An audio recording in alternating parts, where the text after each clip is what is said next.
prédispositions aussi quand même pour tomber amoureux.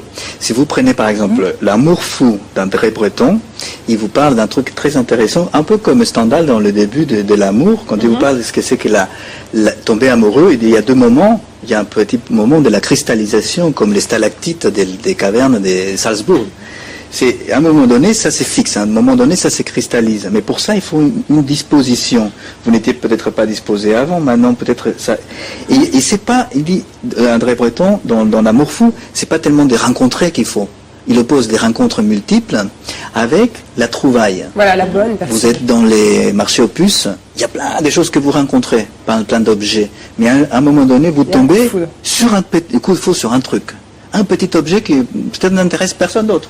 Mais le problème aujourd'hui, en fait, c'est que, tout à fait, enfin, je suis parfaitement d'accord avec ce que vous dites, puis parfois on passe à côté de la trouvaille, on la voit pas, hein. C'est aussi le truc, et puis parce que ce n'est pas le moment, ce n'est pas, parce que ce n'est pas le moment. C'est pas le moment, voilà, c'est qu'il faut que, à mon avis, il y a un moment, on voit dans une analyse, je me dis parfois, je suis pas voyant, hein, mais je me dis, cette personne-là, ou une femme, hein, va tomber amoureuse, ou va tomber amoureux bientôt. Alors je sais pas quand, on est avec qui, mais il y a un temps subjectif. Bien sûr. Il y a un truc qui va faire événement et qui commence déjà à faire événement chez elle ou chez lui.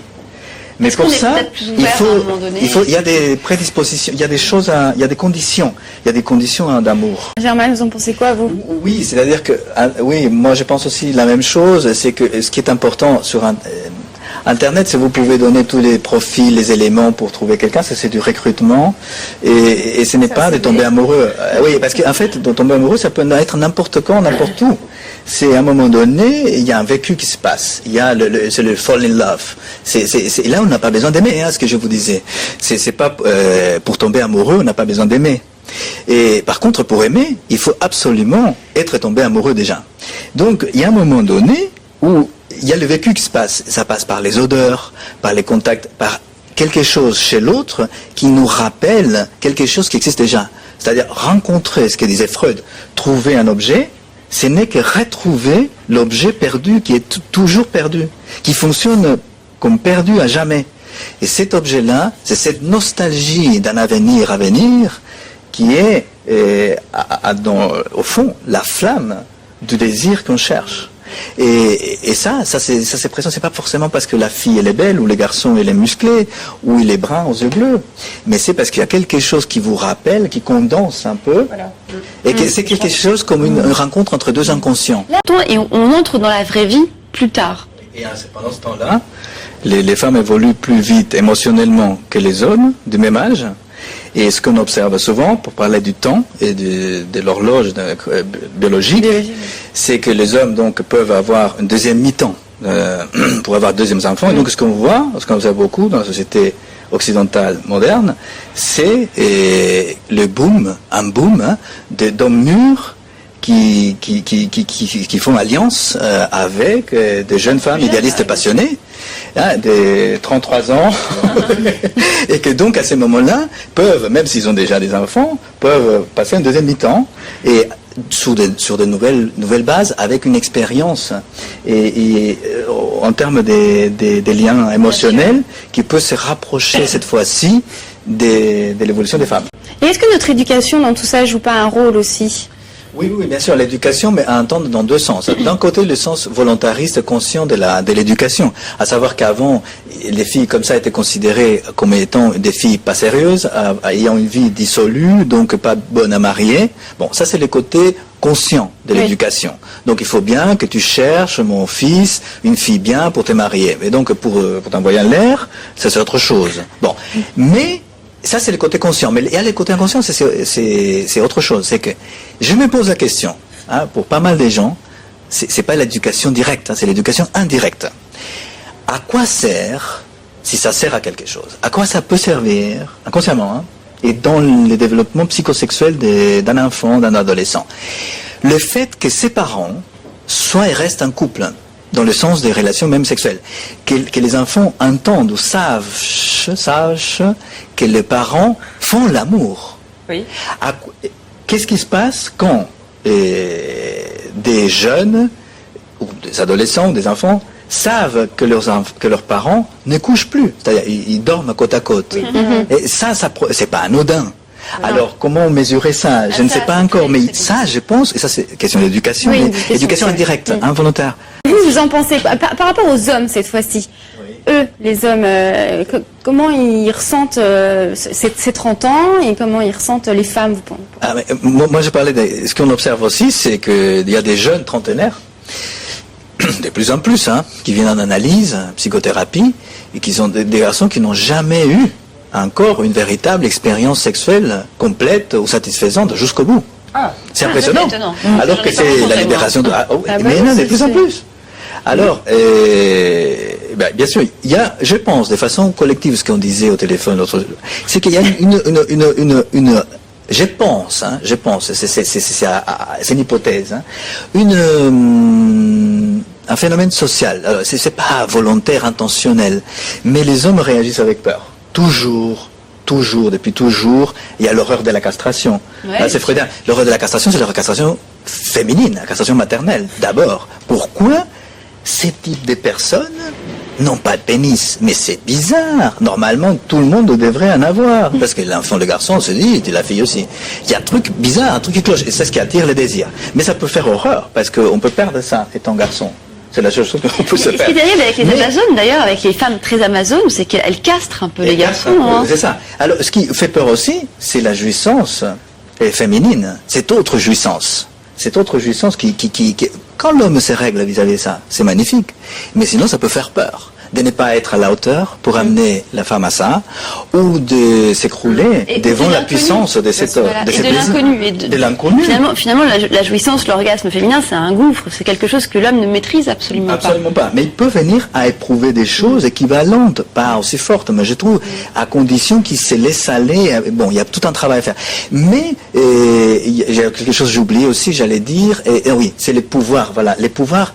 Et il y a peut-être qu'encore aujourd'hui, les hommes ont un pouvoir politique, un pouvoir financier, quoique, bon, il y a l'histoire de la parité, la mixité, tout ça, mais il y a quand même chez les femmes, vis-à-vis des hommes, un pouvoir, et un pouvoir émotionnel, encore très fort, très marqué. Et ça, pour un homme, c'est dur.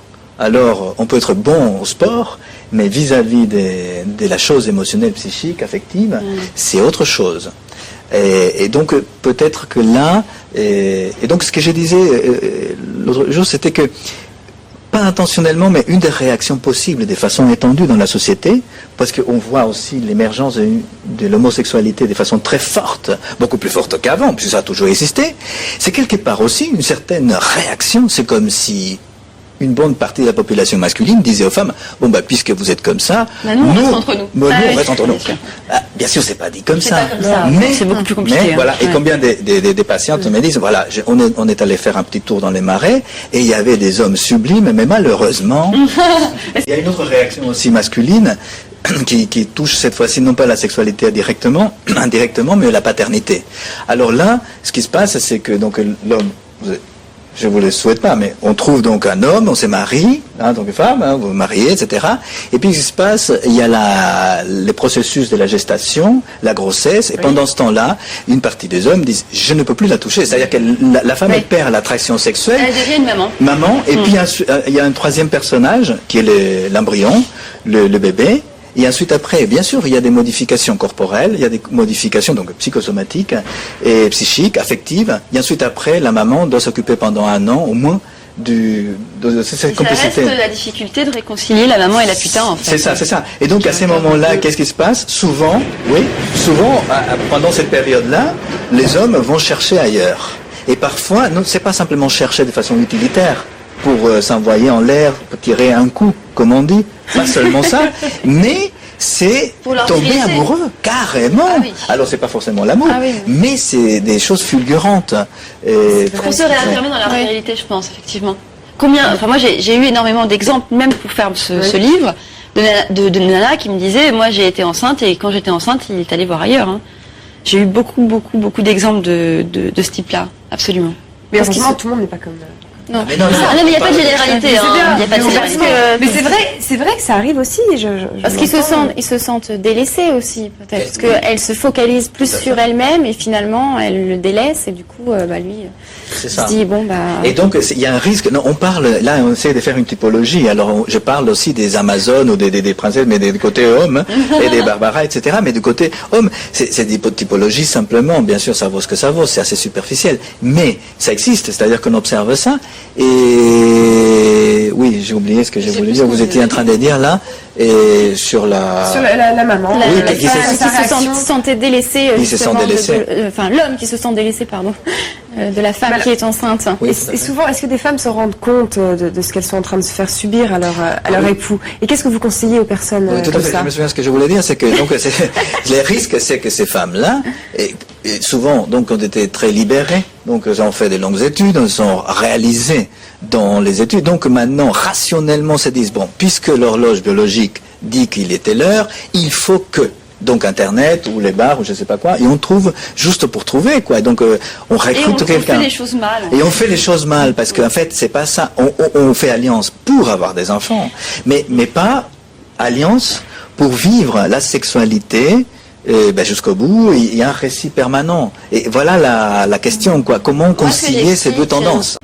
Vous en pensez quoi, Germaine? Vous êtes un peu... Non, je suis d'accord. Il n'y a pas d'obligation, à mon avis, qu'une femme ou un homme ait des enfants. On peut être tout à fait bien et dans sa peau et heureux et avoir une fonction aussi par substitution parce qu'on est la tante ou l'oncle d'autres enfants.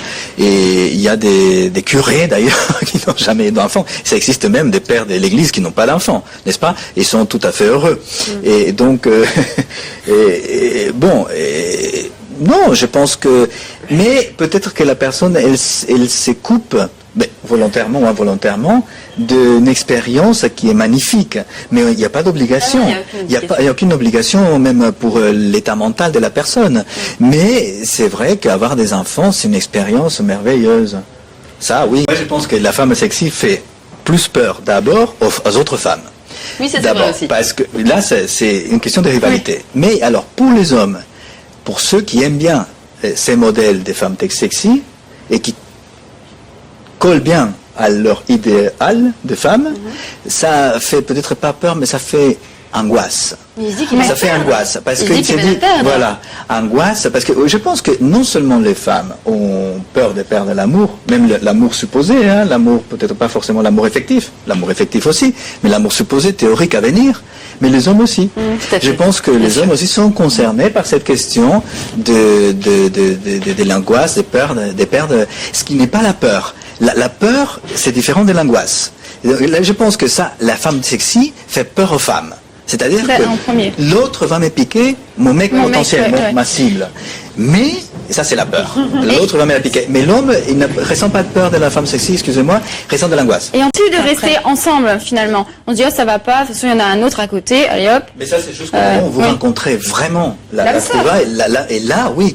Là, il n'y a pas, vous pouvez voir qu'il y a d'autres filles ou garçons, je sais pas, jolis, beaux, etc. Le risque de ne jamais la rencontrer. Oui, parce que moi, il y a des gens qui vont se dire, mais ça sera toujours mieux après, parce que lui, il est bien, lui, il est super, ou elle. Mais ça veut dire que j'ai encore mieux après. Moi, je pense que ça s'arrête au moment où vous passez à autre chose. C'est comme les nombres transfinis. Il y a les nombres infinis, excusez-moi, ça c'est la mathématique des Cantor. Il y a les nombres infinis qui vont de 0 jusqu'à l'infini. Et ça, il y a toujours un qui vient après, dans les nombres infinis. Mais si vous prenez les nombres transfinis, ça c'est au-delà de l'infini. Ça, et moi je pense qu'il y a un amour, non pas infini, mais un amour transfini. Un amour au-delà de la... Oui.